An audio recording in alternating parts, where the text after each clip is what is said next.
Good afternoon everyone, this is Priyanka teacher. Today we are going to start with subject English, lesson number 5, 6, honest serving men. Let's start.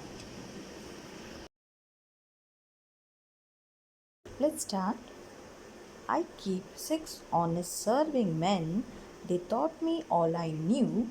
Their names are what and why and when and how and where and who.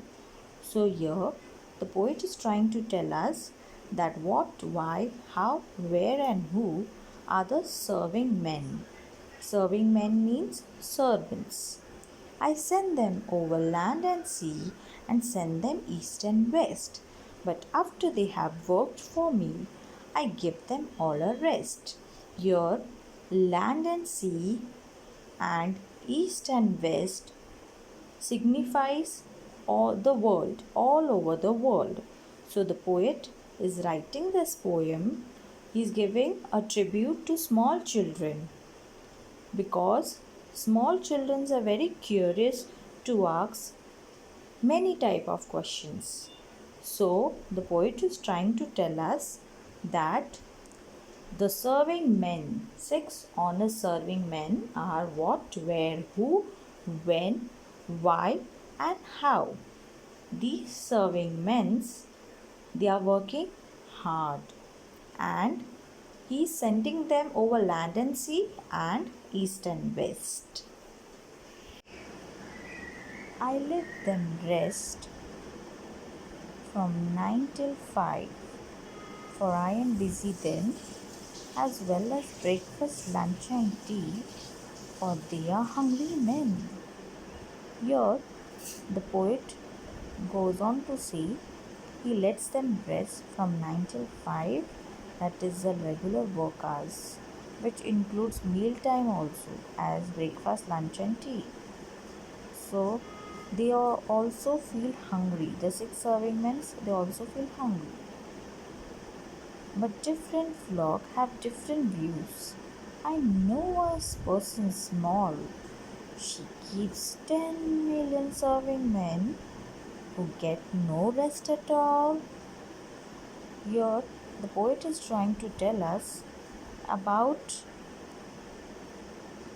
different children. Different children have different questions and they are very curious to find out the answers.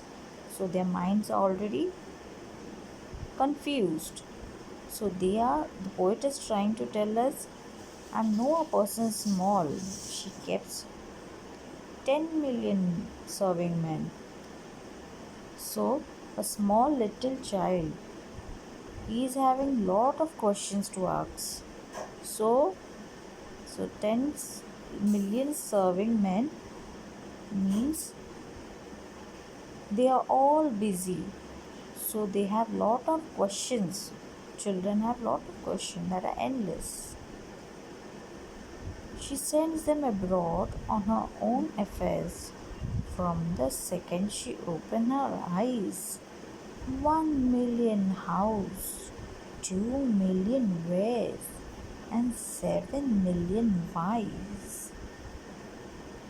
Now here, sends them means sends them different places to do her work. In this stanza, the poet continues to talk about the curiosity of children. They ask so many questions from the time they wake up till the time they go to sleep. So even before one question is answered, they come up with one more question. So they are keeping on asking question. So the poet wants to tell us that during the childhood we have so many questions to ask which help us to learn many things. But when we grow adult, we stop asking questions and we get busy in the world life, in our routine work. So we should keep on questioning and we should never lose a child in us. So children, the poet Rudyard Kipling, he has written this poem and he is trying to tell us about the 6 honest serving men. Who are they? Why, when, where, what, how and who. I hope you have understood the poem. Now you have to learn this poem by heart, children. Okay? Thank you, everyone.